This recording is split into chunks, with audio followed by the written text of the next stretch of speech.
Greetings, all praise the King. Welcome to Eyewitness, an eye with an eye, an unscripted source where we reason to discover truth, supporting the struggle for international justice. Today's topic of conversation is on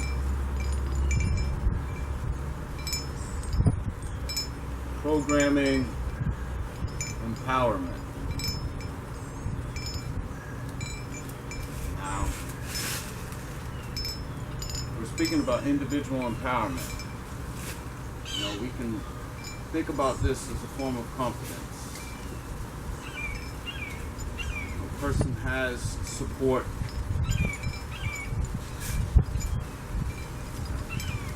Does the support exist? It may or may not, but the person thinks it does. Therefore, they feel confident. So this programming is coming from a particular source, and sometimes it's done directly, and other times it's done indirectly. If we think about direct form of programming, most often referred to as education.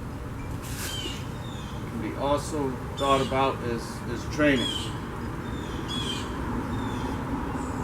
Sometimes this is done on an academic level, and other times it's done in the field. Or it could be in a classroom or lab, for example. Normally the training leads to what they consider a career. The education, we know, is done from early on, but most of the education is received as broad, whereas the older one gets towards one's career, the education becomes more precise.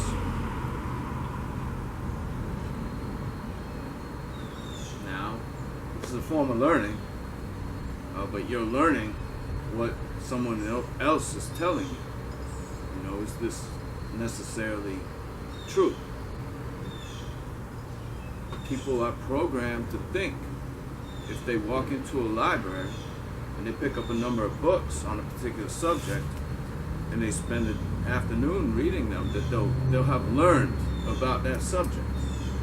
It makes sense, but you're only learning it from a particular perspective.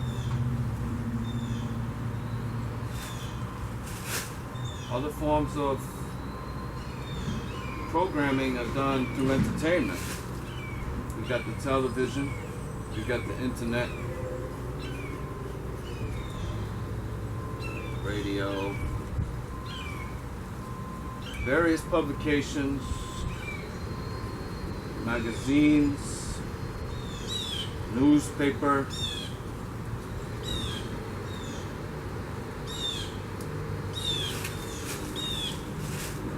These are the sources to reach people with a particular message. It's a form of programming. This is why when you listen to the radio, for example, or the television, they'll tell you about the next program that is to come. So each slot is a particular program.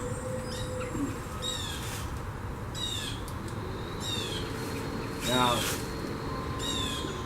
most of all this is institutionally based. You'll have to pardon me, I don't have my voice recorder close by, so I'm speaking a little bit louder. There is a truck that is in the background. You know, the institutional model we spoke a lot about. This is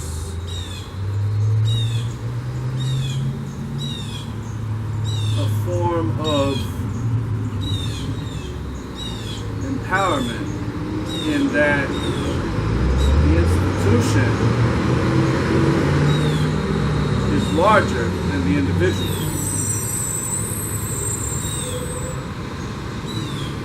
So or the institution has the appearance of being something great,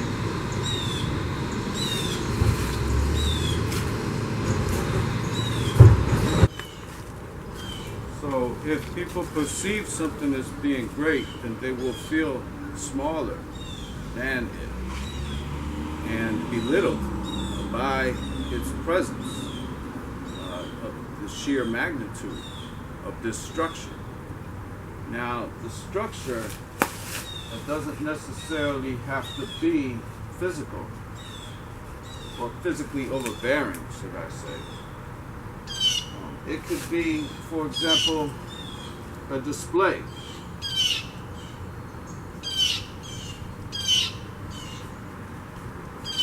Something people see, could be a web page,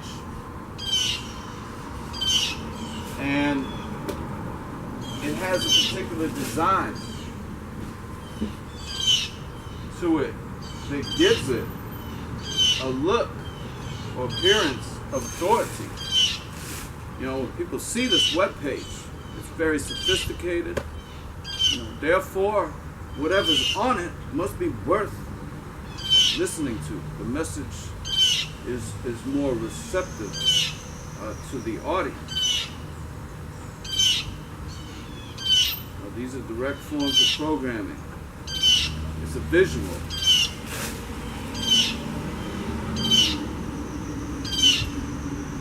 A lot of what we see or what we hear is what we end up thinking. This form of programming. Obviously, younger, immature, or ignorant people are more susceptible. Part of the design is also to provide a form of convenience, or we can think about this as an incentive.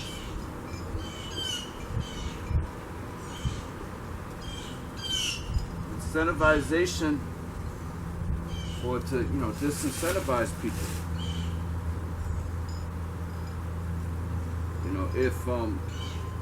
If you have a device and it's telling you, if you like to visit this web page, you just have to just click on this button here. It seems pretty convenient. All you gotta do is click on the button.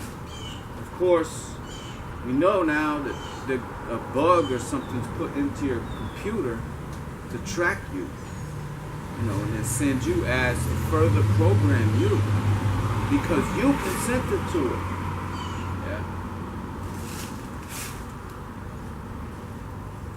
The thing is they play as if they've got people to agree with what they're doing, the programming. But they use this convenience feature to get people to consent. And the people are already programmed into doing this. So then they become further programmed. What they call it, a rabbit hole. But it's what these people are seeing that they are taking as reality.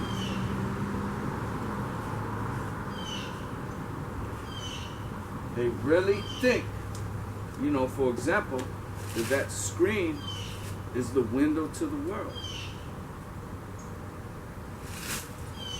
And it is. It's just not the real world. See?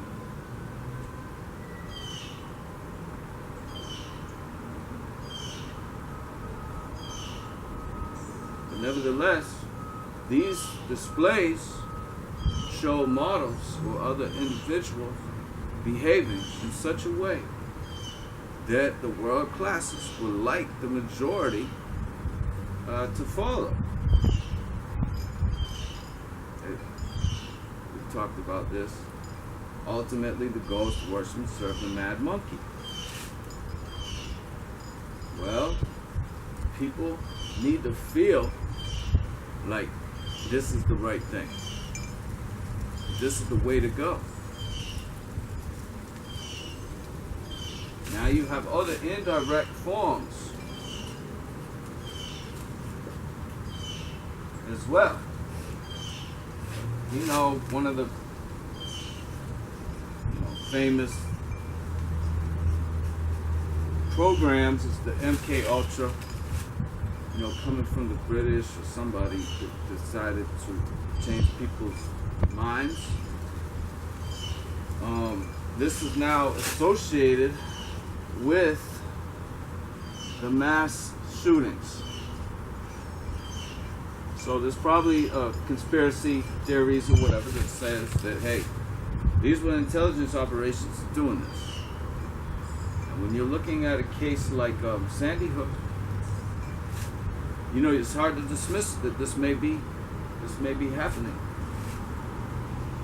But nevertheless, the internet now is enough to program the kids into committing acts of violence. And where it becomes indirect is through this form of provocation.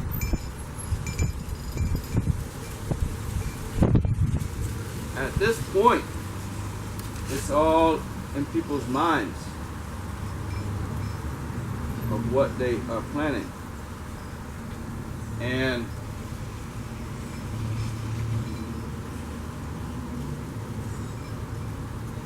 although we know a mind is not the brain, we're using this picture for symbolic purposes. And they provoked individuals to act. Now these individuals doing this on their own. For example, you could perhaps have one individual that's given the same information and another individual, perhaps similar, its age, gender, for example, is given the same information as well. And one's going to act in one way and the other's not going to act the other way. A lot of this, has to do with this artificial intelligence, AI. So this is going to keep track of people's behavior over time. And it forms the profile of these individuals. Once these individuals are profiled and other studies are done, they're able to determine what information affects what individuals in which ways. Now, they're mostly concerned with provoking certain individuals. Most people, the world classes, would rather see happy working and serving them. But there are people that refuse to work and serve for them. So these people are the adversaries to the world class. And these are the people that become the targets of mind control. The best thing for the world class now is for people to be convinced that an individual went crazy. The individual did this certain act. The individual's not worth listening to, because at the end of the day, this is what we're speaking about here, is what people are hearing, what people are listening, what people are paying attention to. So somebody has control. And we talked about the distribution, how content is targeted to most people through the communication channel network, which comes in a few sources controlled by the same world-class hands. These people would like to be listened to. They would like for you to not listen to their adversaries. So they would like to make their adversaries go crazy in one way or another. Now, we're going into the world of digitalization.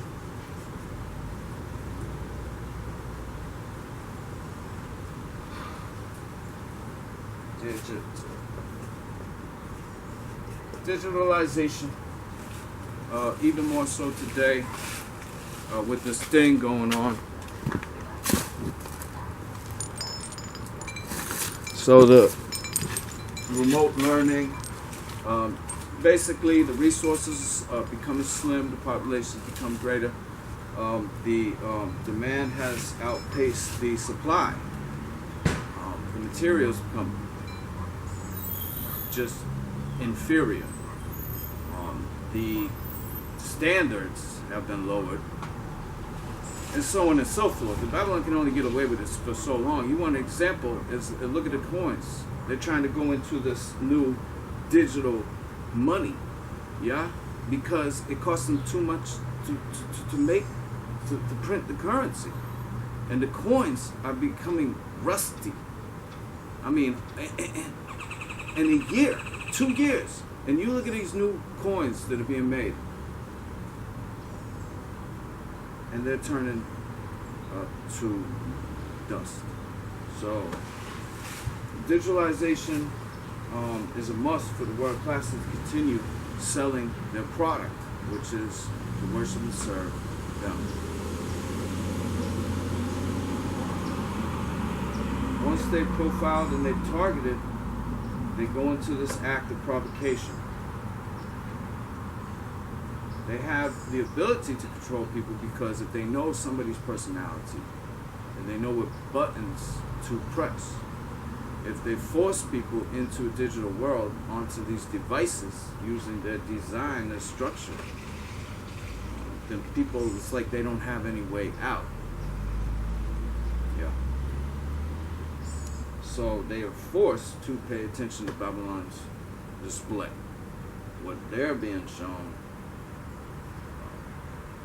You go into these institutions,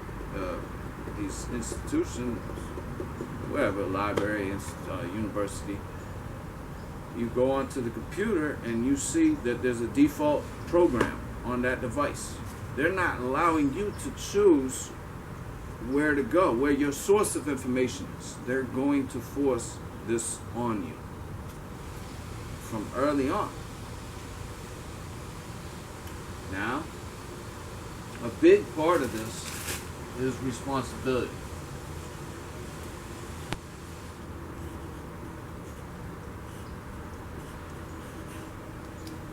When you give somebody responsibility, you will form confidence in that person.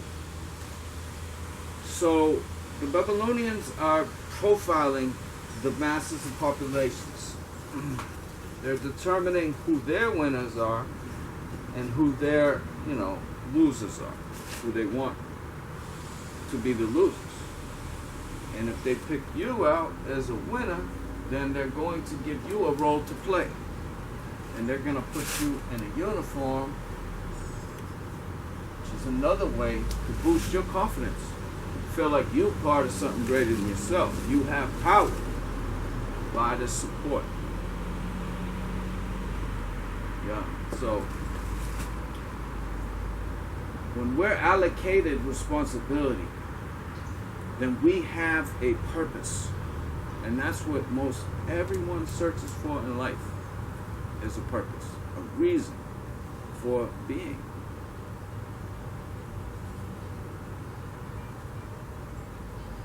Nevertheless, this is a false form of empowerment, because if you take this role, this job, the title, the status away from the individuals, then what are they left with?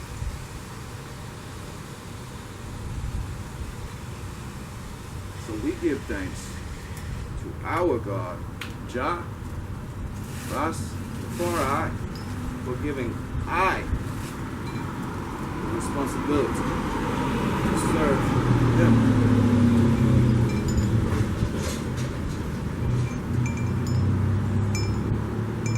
Let I be His Lord servant. Yeah.